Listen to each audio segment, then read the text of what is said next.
Welcome to the Insights in Accounting podcast with me, Rob Brown, on behalf of the Accounting Influencers Podcast Network. This is where we take an aspect of the news, things that are going on in the world, and relate it to you as accounting practitioners, bookkeepers, and the fintech professionals that serve them. I'm thrilled to have with me today our guest host, Carl Reeder. Carl, you've always got an eye on the economy, not just the UK economy, but globally. What are you seeing is going on right now? I can sum it up in one word, Rob: change. I think that we all, no matter where we're living, can see the change that perhaps we in the UK have experienced under a magnifying glass. But globally, we've seen the fluctuations in currencies across each other. We've noticed the crash in the crypto markets. We've noticed the rising inflation. I've certainly heard stories about Australia now projecting 7% inflation. And I think for the UK, that's a target rather than a fear. There's this whole host of stuff going on politically, economically, and it's really uncertain times for businesses and then in turn their advisors. Carl, we've seen change before. I think back to the 2008 crash, and those with longer memories will think of the turmoil and upheaval around times like that. What makes what we're looking at now any different to that? Okay, so for me, there's a few core issues. So the first one is that the 2008 crisis let's be honest, was a result of greed. It was a result of aggressive lending. I can only really talk competently about the UK market, but I know it was a factor in the US with various subprime loans being packaged up. In the UK, we were seeing mortgages for 105%. We were seeing it was commonplace in 2007 for mortgages to be interest only, just from an affordability perspective, with no endowment or repayment mechanism behind it. So in 2008, I think the crisis was very much a banking crisis. And in the early days, at least, it was very much a theoretical crisis that small businesses and individuals didn't notice, apart from the fact that they knew they couldn't sell their house for a little while. The problem that came out of the 2007-2008 crisis was that the mechanism to fix that crisis was to reduce interest rates. And interest rates came down to historic lows, certainly in the UK and the US, down to kind of the regions that we had seen in Japan, where money was virtually free of charge. That was their way of fixing it. So the problem we've got now is, I believe, down to a number of factors. First of all, don't ask me how they should have done it correctly, but they didn't fix 2008 correctly. We were dealing with something that was already broken then. Absolutely. And I've been told that by people who were on the board of the banks who were most affected. Obviously can't name names or the banks involved, but they know that the way the government approached it, the Bank of England, etc., they don't believe it was approached in the right way. So 2008 wasn't properly fixed, and we were living on artificially low interest, which had then propped up the value of real estate based on affordability. So what had happened was that, if we take the example of the UK, we got into a position where a property would be, quote, worth £750,000 for a 3-bed property. Now, that is ridiculous. Wherever you are in the world, whatever country, whatever region, that's an obscene amount of money, apart from perhaps the capital cities. But actually, it was relatively commonplace. It certainly wasn't average, but it was commonplace. And the only logical justification for it was the fact that the interest was so low. So it was affordable from a cash flow perspective, rather than a true affordability perspective, taking into account the sensitivity on interest rates and the fact that interest rates tend to norm at around 6%. So that's one factor. Factor number two was COVID. There could have perhaps been the opportunity for the government to, and again, I'm talking from a UK perspective purely because it's where I have the most input and see the most media. I imagine other nations will feel similar. But COVID has an impact where it drained the resources of the government and obviously increased government debt rather than stabilising or reducing, which is the ideal of any country. So the coffers are empty in terms of the support that can be offered. And then we've got, coming on to that, the rising cost of living, which has been fueled, if you pardon the pun, by the cost of fuel. both petrol that we put into our cars and the heating that we need to keep ourselves warm. That's been escalated by the war in Ukraine. It's not solely down to that. There's a number of reasons down to that, including it's not quite a monopoly, but it's not far off of a monopoly of energy providers who've got a grasp of the market and in turn the profits. So yeah, there's a number of factors which have come together to give us a position of reducing economic growth, if not declining, at the point we're in a recession, inflationary increases, which doesn't just hit the heating and lighting, but it hits our food because it hits the deliveries, etc., etc. It affects the whole supply chain. Plus the very real fact that households are now going to be squeezed by the interest rates because, let's be honest, more households are in debt than not in debt. And that's just a fact of life by the fact that they've taken out mortgages, and those mortgages have either been used to acquire a property that's been overvalued based on the low interest rates, or perhaps even taken debt, perhaps mortgages or consumer finance to fund a lifestyle that couldn't be afforded. So we've got lots of conflicting issues here, and there's not much wiggle room now. It's not as if we can go into the territory of negative interest rates. We can see the trend globally is for interest rates to be going up, and it's very uncertain times for everyone at the moment. We knew that something like this was coming up, Carl, because as the pandemic emerged, businesses were taking on loans, they were kicking repayments down the road. They knew that there would be some kind of recession or payback.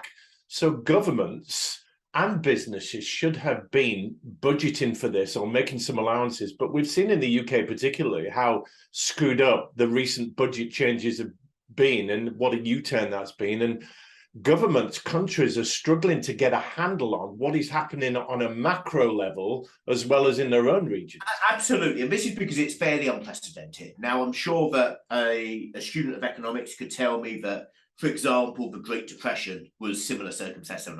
I don't know, but certainly in my lifetime, it's unprecedented. Yeah. And I'm speaking anecdotally and based on what I see rather than economic theory. So I'm not an economist, I don't claim to be, but what I can see is the mess that we're in right now. In terms of the loans that business took, again, if we focus on the UK, because I know the nuances of the schemes, this actually was a necessary evil to prop up UK business, but I don't believe that the support schemes were inventive enough. And the challenge with the loans is that on a number of occasions, the banks actually used these secured loans by the government to, on the flip side, withdraw unsecured facilities, which have only resulted in the banks being better off and the banks having stronger balance sheets rather than businesses. So businesses are carrying an unprecedented level of debt, certainly from what I've seen, and they've got these repayments now. The repayments would ordinarily have been affordable because the basis of it was the business doing okay before COVID? Will it get through? And if the loan would help it get through because it was impacted by COVID and it was doing okay before, then the theory is it would get back to normal and repayments can be made. Small problem with that. The war in Ukraine soon after. Nobody catered for that coming up. So that's perhaps why we're seeing the pressures on business now. They were protected during COVID. Again, in the UK, there's protection against insolvency, which I believe was probably mirroring global policies. But as we come out of that now, we lose those protections, we lose the access to finance. Banks are being incredibly robust with their lending criteria now. We're left in a position where businesses have this debt that they might not be used to paying, plus they have a downturn in customers willing to spend money. And that's a really tricky situation. You know, had it just been COVID and they come out and paid their debts, absolutely fine. But they've come out face first into a recession that isn't due to COVID. Actually, that's a whole different circumstance. Yeah. I get, Carl, that the 2007-8 crisis was of our own making and the greed that you spoke of. The pandemic obviously was unprecedented. Nobody could have predicted that. But some of the mess we're in now is of our own making. I'm thinking particularly of the way the UK is not self-sufficient in its energy. OPEC are restricting oil production and releasing the barrels at the moment, but it doesn't bother America because they're pretty self-sufficient in the energy that they produce. But here in England, as an example, and Germany are another good example of getting it right. They've got great storage of energy so they can get through these tough times. But in England, it seems like we've put ourselves into a bit of a mess because we're so dependent on other nations, and that affects our economy. Not particularly, Rob. So I'm actually going to contend that point that the UK only has 4% of its energy supplies from Russia. Okay. And let's be honest, it's the Russian pipelines that are the issue here with the sanctions on Russia, etc. Okay. And that's the only lever they've got globally. I think the fundamental issue, and then this brings us round to the conversation around the UK government U-turns on taxes and so on, is that it's been an ideological position of the UK government not to look to tax or control the surplus profits that the energy companies are making. But let me put this into context for you. Over the next 2 years, the energy companies are certainly the UK energy companies are predicted to have surplus profits that over and above what they would normally have of 170 billion. 170 billion. Staggering. Okay, so it's not your energy provider that's making profit, because that's where the controls are. So there's consumer controls in terms of price caps and so on. It's the guys who are supplying those. So it's the guys who are providing the energy to E.ON or npower or whoever you use who are making the profit here. And those guys are household names to us. It's Shell and BP. Yeah. They're mainly getting their oils from North Sea and so on. So it's not from Russia. So actually, it's an ideological issue. And then that brings us round to the recent turmoil that was experienced in the UK. And I'm sure most listeners would have seen this even if they don't know the details. The problem there was that we had a Prime Minister and a Chancellor who seemed determined to take on an ideological battle rather than a practical battle based on the position we're in. And I think the markets were unsettled not necessarily by the measures that were implemented, but by the message of intent from the government by removing the levy on bankers' bonuses and removing the 45% tax rate. So removing the very top levels of taxes for the richest. And it was a move that didn't need to be made because it doesn't actually, it doesn't cost or save much money. It's kind of indifferent, but it sends out the wrong message. And I think that when we're in these uncertain times, the one thing that we want from government is leadership and certainty. We want effective communication, and that just simply didn't happen to the markets. Yeah, we're not a political show here, but we appreciate how the government and the regulation affects the business world. Let's round this up, Carl, by asking, what role do accountants play in this? They are leaned into by business owners as that trusted advisor, the signpost, the source of wisdom and clarity in these murky waters. So what is their role? Well, you've just summed it up. It's about being that voice of reason, the voice of pragmatism at the moment, and the voice of realism. I think that accountants have to be on top of this stuff.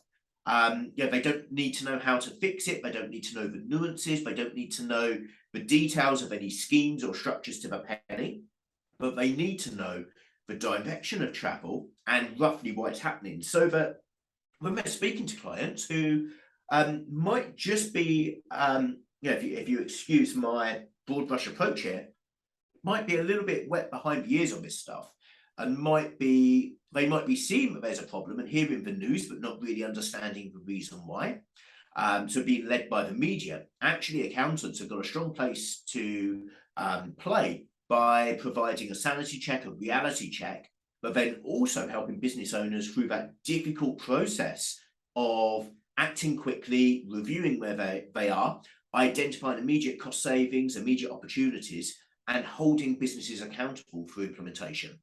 I love what you're saying there, and the accountants are historically focused by nature, but they've got to be very proactive in the now. But you're also in alluding to the direction of travel, saying now is the time for advisory, now is the time for future proofing, now is the time for signposting where we are going and how you need to inoculate your business to thrive going forward. And let's remove the advisory nonsense. Okay. Accountants have always done advisory. Right. I'm not going to get into any debate as to whether it's advisory or not, or whether tech tools are needed or not. You just need to pick up the phone, speak to your clients, and be there for them. It's as simple as that. If you happen to be commercially savvy enough to convert that into a service and gift wrap it and sell it, great. If you find a bit of technology that helps you to do it, great. But the key thing, picking up that phone, speaking to your clients. Yeah. It seems so simple, Carl, but it is a very stark message here that accountants are the navigators. They're the lighthouse in the gloom in shining the way. Thank you so much for your insights on the news today. That's been great. Brilliant. Cheers, Rob.